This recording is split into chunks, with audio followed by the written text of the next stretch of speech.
प्रिय विद्यार्थियों, मैं doctor S N. Rajpurohit, associate professor political science department, MLB government college Nokha से ऑनलाइन लेसन के माध्यम से बीए पार्ट सेकंड के लिए अंतर्राष्ट्रीय सेलेक्टेड पॉलिटिकल सिस्टम प्रमुख राज्य व्यवस्थाएं वाले द्वितीय प्रश्न पत्र में यूनिट सेकंड में, जैसा कि हम निरंतर ऑनलाइन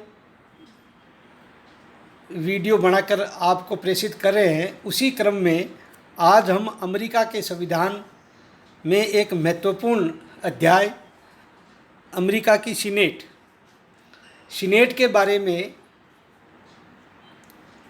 ये कहा जाता है कि अमेरिका के संविधान निर्माता द्विसदनात्मक व्यवस्थापिका के समर्थन में एकमत थे। संविधान में यह निश्चित किया गया कि व्यवस्थापिका, जिसको अमेरिका में कांग्रेस के नाम से पुकारा जाता है, में निम्न सदन प्रतिनिधि सभा का चयन जनसंख्या के आधार पर एवं उच्च सदन सीनेट का निर्वाचन राज्यों की समानता पर आधारित रखा गया था। संविधान में कांग्रेस के दो सदनों की व्यवस्था है।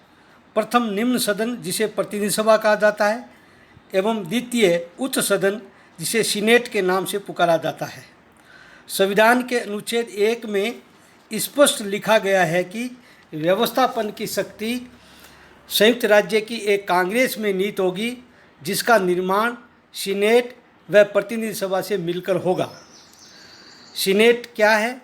संयुक्त राज्य अमेरिका में कांग्रेस के द्वितीय सदन को सीनेट कहा जाता है और जिसमें सभी सदस्य राज्यों को समान प्रतिनिधित्व के आधार पर निर्वाचित होते हैं। सीनेट में प्रत्येक राज्य को 2 प्रतिनिधि भेजने का प्रावधान है। वर्तमान में संयुक्त राज्य अमेरिका में 50 राज्य है, अतः सीनेट की सदस्य संख्या 100 है। सीनेट के सदस्यों की योग्यताएं। सीनेट के निर्वाचित होने वाले सदस्य के लिए प्रथम योग्यता है कि वह 30 वर्ष की आयु पूर्ण कर चुका हो, वह उस राज्य का निवासी हो जहां से सीनेट के सदस्य के रूप में प्रतिनिधि के रूप में निर्वाचित होने जा रहा हो, वह 9 वर्ष से अमेरिका में निवास कर रहा हो। सीनेट का चुनाव। अमेरिका में 1912 तक सीनेट के सदस्यों का चुनाव अप्रत्यक्ष रूप से होता था, जिसमें विधानसभा के सदस्यों द्वारा निर्वाचन होता था। इस प्रणाली से विधानसभा सदस्यों के बीच आपसी मनमुटाव के कारण कोई भी सदस्य राज्यों से सीनेट में चुनकर नहीं भेजे गए। परिणाम स्वरूप 1912 में 17वें संवैधानिक संशोधन द्वारा सीनेट के सदस्यों का निर्वाचन प्रत्यक्ष प्रणाली द्वारा जनता के द्वारा किया जाने लगा। सीनेट का कार्यकाल। सीनेट एक स्थायी सदन है जिसकी कार्यविधि 6 वर्ष है। प्रति 2 वर्ष के बाद 1/3 सदस्यों का चुनाव होता है।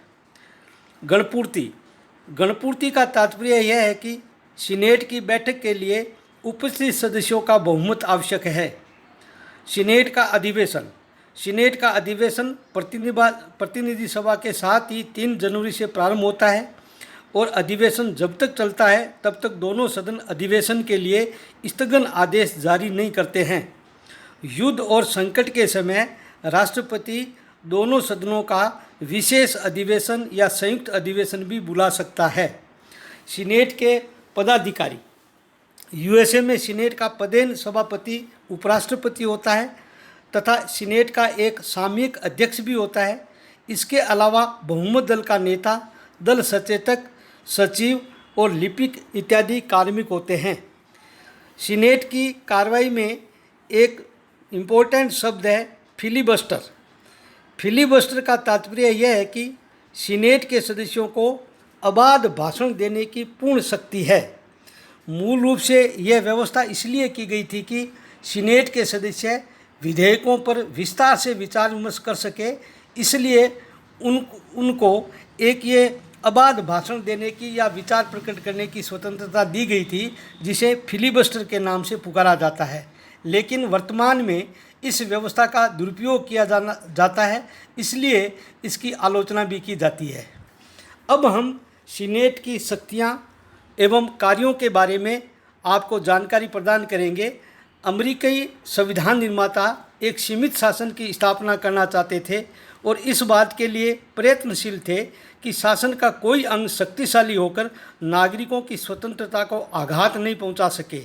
इसलिए शक्ति विभाजन के स्थान पर व्यवहार में नियंत्रण एवं संतुलन की व्यवस्था की गई और इस प्रकार राष्ट्रपति पर कांग्रेस का पूर्ण नियंत्रण रहे एवं आंतरिक दृष्टि से एक सदन दूसरे सदन पर भी परस्पर नियंत्रण रखे। इसलिए शक्ति पृथक्करण के सिद्धांत को भी अपनाया गया है। साथ साथ में शासन के दोनों अंग सीनेट और प्रतिनिधि सभा को भी परस्पर एक दूसरे पर नियंत्रण रखने का अधिकार दिया गया है। इसलिए ब्राइस ने लिखा है कि सीनेट शासन में गुरुत्वाकर्षण का केंद्र है। एक ओर तो वह प्रतिनिधि सभा की धृष्टता एवं दूसरी तरफ राष्ट्रपति की महत्वाकांक्षाओं पर रोक लगाने वाली एक सत्ता है। सर्वप्रथम विधायी शक्तियाँ। विश्व में द्वितीय सदन को कानून निर्माण के संबंध में गौण स्थिति ही प्राप्त है, परंतु सीनेट को प्रतिनिधि सभा के समान ही शक्ति प्राप्त है। साधारण विधेयकों के संबंध में सीनेट एवं प्रतिनिधि सभा दोनों में से किसी भी एक सदन में विधेयक प्रस्ताव लाया जा सकता है और दोनों सदन बहुमत से अलग अलग मतों से जब तक विधेयक को पारित भी नहीं किया जाता है तब तक विधेयक लागू नहीं होता है। इसी तरह संवैधानिक कानूनों के संदर्भ में दोनों सदन अलग अलग 2/3 बहुमत से जब तक विधेयक को पारित नहीं करते हैं तो विधेयक प्रस्ताव पारित नहीं होगा। इस प्रकार प्रतिनिधि सभा के समान ही कानून बनाने की सीनेट को शक्ति प्राप्त है। वित्तीय शक्तियाँ।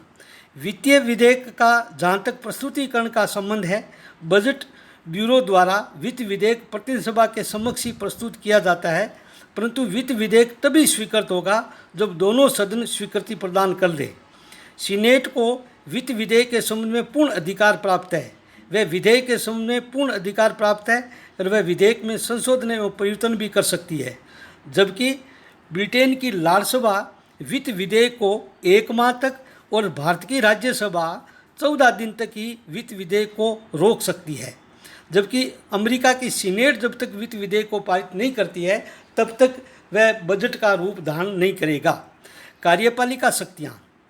सीनेट की कार्यपालिका के संबंध में प्रतिनिधि सभा से व्यापक शक्तियाँ प्राप्त है। राष्ट्रपति प्रशासनिक क्षेत्र में वास्तविक शासक होता है, फिर भी उसकी शक्तियों पर सीनेट का पूर्ण नियंत्रण है, जो निम्नानुसार है।